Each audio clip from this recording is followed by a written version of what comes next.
Now, ahead of our new manager starting, it's hard to put a finger on exactly where we might sign players this summer, but I still think there are positions, regardless of who comes in, that we need a few additions to, and I'm going to talk about that in this video. All right, so what I've got here then is a list of all of the players in the Bristol City squad. Some have obviously, well, one has left in Cal Naismith. He's signed for Luton on a permanent basis, and I've noticed that Elijah Morrison isn't in here as well. Benarouz is obviously gone. Stokes comes back on loan. This is the most conclusive squad I could get of Bristol City at the moment. Obviously, websites, etc., haven't quite updated for most teams yet based on signings, releases, etc., etc. And you obviously have Nahki Wells, who I think has been offered a contract, but he's still waiting to decide if he wants to sign it. So, looking at the positions that we've got and where realistically I think we're going to make additions this summer, I'm looking at the goalkeeper, and whilst we've got three, I do think for me goalkeeper is one area where we probably should strengthen. I like Max O'Leary. He made his debut for Ireland last night. Great achievement for the player. I have nothing personal to say against Max O'Leary. I just don't think he's good enough. If we want to get playoffs again or get promoted from the Championship, I don't think you're going to do so with Max O'Leary in goal. Badgett's never really seen him play. Same with Thomas. But Badgett playing in that Lincoln game and was absolutely horrific. So yeah, anyway, I think we need to sign a goalkeeper. So I've got a suggestion there. Centre-backs, yes, I do think we could potentially improve in this position. To be honest, I think we could improve in pretty much any position, barring maybe our midfield. But I think with just the numbers of centre-backs that we have, McNally, Viner, Dickey and Atkinson, well, obviously, hopefully returning, either returning from Portsmouth or maybe we sign a replacement. I don't think that's the priority position. Likewise, the two fullback spots, I think McCrory, Tanner, Pring, Roberts, they're probably good enough. Midfield, we've got McGuane, Knight, Bird, Williams. I think we're pretty strong there. In terms of number 10s, we're kind of a 4-2-3-1 squad in my mind, right? We've got Twine and Stokes. Be interesting to see how good Stokes can be for us next season, whether we keep him or loan him out again. Right wing, I think we've got Sykes and Yu. I'm pretty happy with those two. And then on the left, I know he was probably our top scorer last season, but I don't think we can really hang our hats on Mehmeti. And Sam Bell, well, he had a mixed record last season.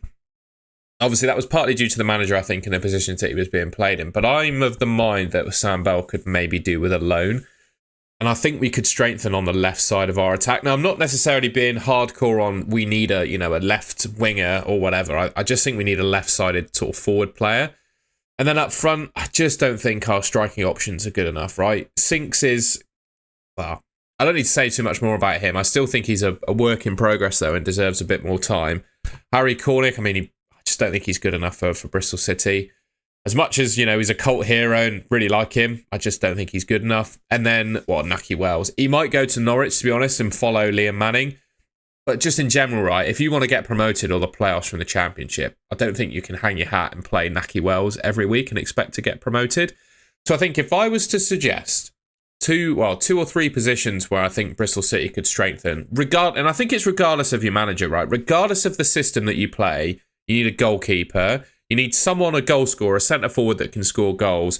And I think most formations or whatever systems our new managers are going to play, they're probably going to want a left-sided attacker too. So I think those three positions, regardless of who comes in, worth looking at. Just thought I'd squeeze this little segment in. If you haven't already, by the way, I'd really appreciate it if you could subscribe to the Robin's Nest YouTube channel. I'll have plenty more Bristol City content like this coming your way throughout the summer and next season. And another way I think I can really get this channel to grow is if you tell your friends about it. If you think your friends would enjoy these videos, then please pass on the channel to them. All right, I'll get back to the video now.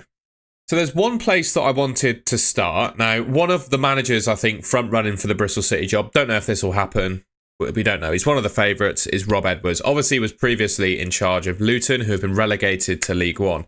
And you can see here, they've probably got clauses, I'd imagine, in their contracts around relegation and their pay, should that happen.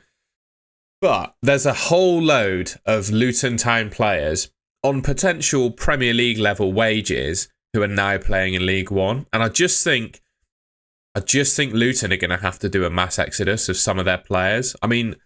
Signing Cal Naismith from us on a permanent basis, for example, shows the kind of level that they're operating at the moment.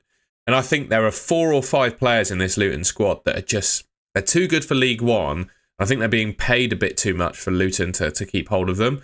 A couple of players that I immediately like the look of, and I'm not saying some of them aren't in necessarily priority positions for Bristol City. I really like Alfie Doughty. Attacking, well, on left-sided player. He's not really a winger, more of a wing-back than a full-back as well. But I think he got over 10 assists or 10 assists in the season that he played in the Premier League. And I think they had Ross Barkley on loan that season as well. But at the time, I think he was Luton's best player. And he's a bit of I think he's a career man with Luton pretty much. But I just don't see how he stays with them in League One. 10 assists in the Premier League down to League One. It doesn't quite match up, make sense to me. And I'd say one thing we're lacking in terms of our left-sided defenders, Roberts and Pring, is someone who can really grab the game, take it by the scruff of the neck and drive forwards and really get some attacks going. And that's what Alfie Doughty could offer. Thomas Kaminski as well, the Luton Town goalkeeper. He's a fantastic shot stopper, but he does leave a little bit to be desired when it comes to his distribution. But he is genuinely one of the best shot stoppers I've seen. And I'm not... You might think I'm mad by saying that, but watching Luton in the season that they got promoted, he single-handedly at times kept them in games and really gave them a chance of staying up. He was by far and away sort of the best promoted goalkeeper at that time anyway. And again, he's on 25k a week. I just don't think, number one, I don't think he's going to stay at Luton in League One. And also, I just don't think they can afford those wages. I'm looking down the list. I really like Adebayo. He has done his ACL though, so I just don't think there's any point in signing him this summer. But I do really like him as a player, and he could potentially solve the issue that Bristol City have at centre forward.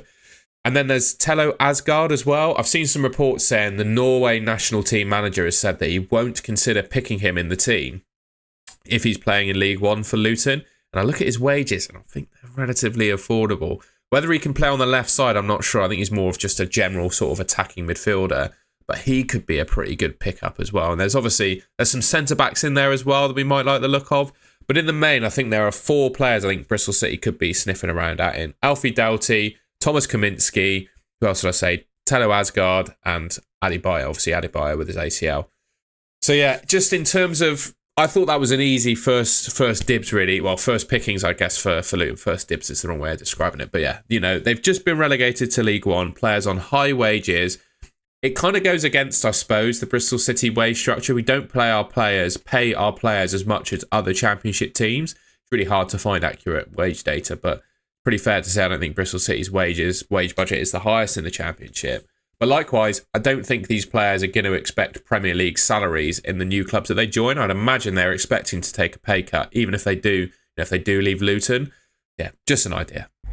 All right, the first player I wanted to talk about then is an Italian left winger called Matteo Tramoni, who plays for Pisa in the Italian second division. I think he was either the second or third top goal scorer in that division from the left side of their attack. And I think he might be a bit expensive for the budget that we might have available. But you look at his numbers and statistics. Guess it's whether you could convince a man to leave Pisa for Bristol. I've got my thoughts on Pisa anyway. I've been there. It's not all that good. It's just got a tower basically. Anyway, so when you look at his stats from FBref, in terms of non-penalty goals in XG, he is in like the top 1% of left wingers in sort of world football. I'm pretty sure that's what that stat says. And he had a fantastic season for Pisa. 13 goals, 3 assists from 23 starts for Pisa in Serie B. His XG matches up, so he's not like massively overperforming the number of chances that he got or the quality of chances that he got.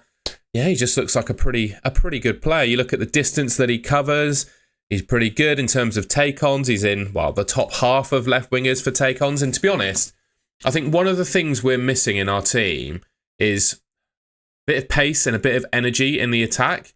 We get that when Sinclair Armstrong comes onto the pitch, but usually the only player in our attack, I'd say, that actually is in our first choice team is probably Mark Sykes, that actually has some legs to run in behind and a bit of pace. And I think Matteo Tramoni could fill that role on the left side. It looks like he does a bit of work from a defensive point of view as well, and he's pretty good in the air. The clearances, blocks in aerial duels one sort of shows that, so he's not afraid to get back and do a bit of defensive work as well. So yeah, having a trawl through, basically what I did is search through Europe's, top 5, top 10 leagues, first and second divisions, and I thought, where could we look for a left winger? And this guy stood out to me. Now, don't get me wrong, I'm not a foreign player expert, but certainly his stats, Matteo Tramoni's stats, look pretty good. And I think he's sort of, I don't know, the kind of player that Bristol City could afford. So anyway, just thought I'd share with you Matteo Tramoni. I think he could be a good option for the left side of the attack. Right, so that's our left-sided attacker. The next player I wanted to look at was Charlie Kelman of Leyton Orient. Now, you might get the hint that some of the managers to become, well, that are currently the bookies' odds favourites to be the Bristol City manager, or some of the clubs I'm looking for players from, belong to some of those managers. And obviously, Charlie Kelman, Leyton Orient, we're potentially after their manager, right, Richie Wellens. He was the top scorer in League One last season, 21 goals from 37 starts. And yeah, I just think he fits the profile of a Bristol City kind of signing pretty well. He's 22 years old, comes from the US, so English speaking, I think, well, you can see there. I mean, as far as we're concerned, the amount of time compared to how old he is, he spent in the UK, he is basically an English national, isn't he? I don't know if has he confirmed his nationality. I suppose he has confirmed his nationality to be the US. Not that matters too much. Yeah, I think he's just had a really good season for Leyton Orient, hasn't he? You look at that, 21 goals in 37 starts. And we could potentially be getting, well, I don't think he's certainly not top of my list, Richie Wellens, but, we could potentially be recruiting his previous manager. So that would obviously be a deciding factor in his potential move. The only thing that I think we'd struggle with, and again, it's the same with all of these signings, right, is our available budget. These are the positions I think we need to strengthen in my personal opinion. It's just whether we actually have the budget. I mean, Steve Lansdowne has been pretty pessimistic, I think, in previous interviews and quotes saying that there's not going to be a whole lot of budget. We've lost our manager and he's moved to Norwich. He literally said he's moved to Norwich because he's keen on the ambition of the ownership, etc. And they're going to have quite a bit of budget available.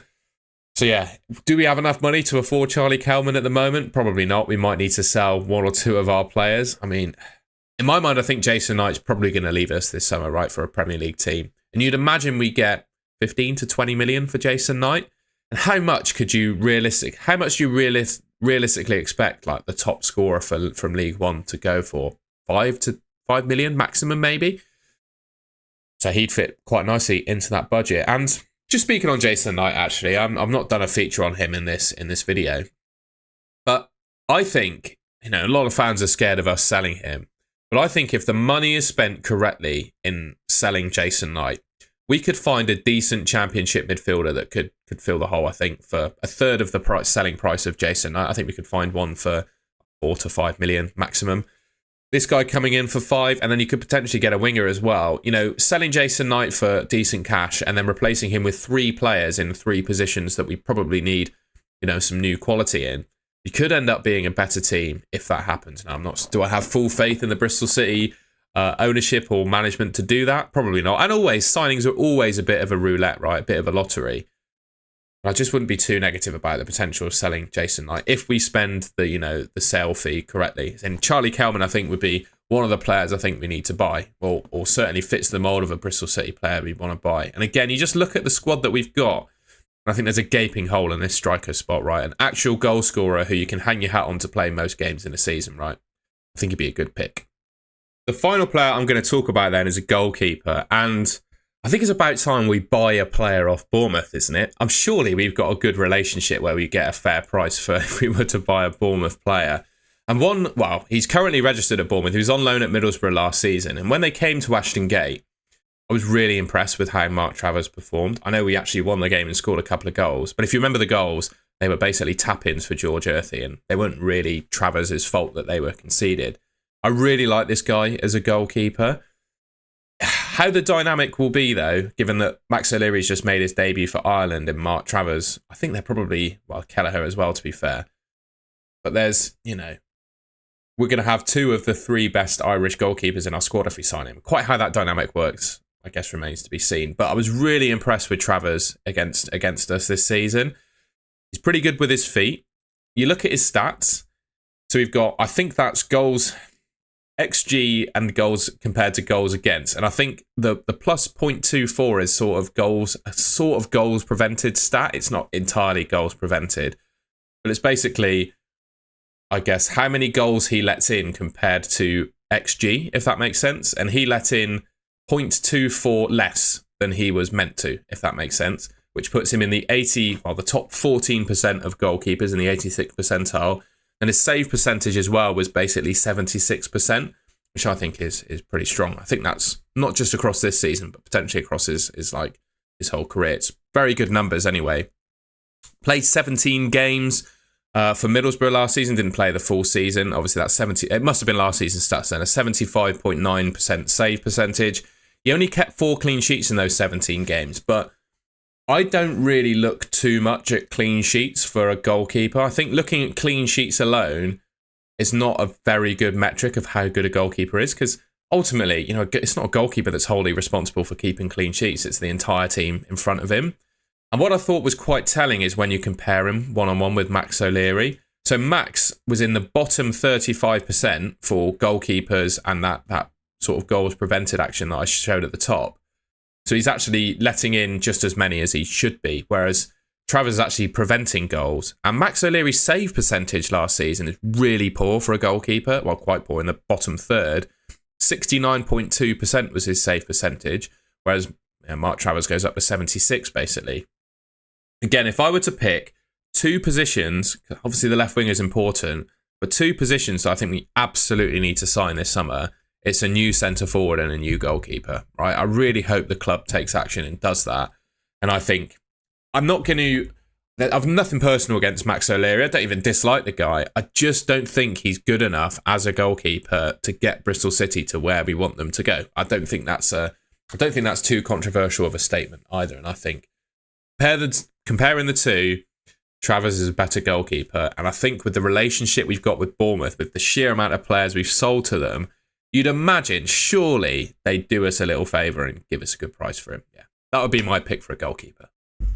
All right, well, that's the end of this video. Anyway, I hope you enjoyed it and found it useful. I thought I'd start off with just one player for each of the 3 positions I think we need to sign. I always say this on all of my videos. I don't claim to be like a continental or anything footballing expert, right? These are just players that I've done my own research on, quite like the look of, and think we could definitely be in the market for. I don't know what transfer fees they would command, of course, but I think you could get pretty much all of these players for sort of 5 million and below, which is, I'd imagine, the kind of bracket that we're looking in. Probably, to be fair, if we don't sell Jason Knight, we're probably looking for someone even cheaper than that. But I think if we brought in all 3 of these players, we'd be a pretty potent championship team. So if you enjoyed the video, please leave me a like rating. Let me know in the comments if there's any other players that have impressed you recently that you think Bristol City could be signing, or if there's any other positions that you think we need to strengthen. I picked those 3 as a top priority. I'm not saying those are the only 3 positions that I would strengthen, but ultimately, I think we probably sign a maximum of 3 players this summer, right? Based on what we've heard from Mr. Lansdowne. Yeah. Subscribe to the Robin's Nest YouTube channel if you haven't already, and I'll catch you in my next video.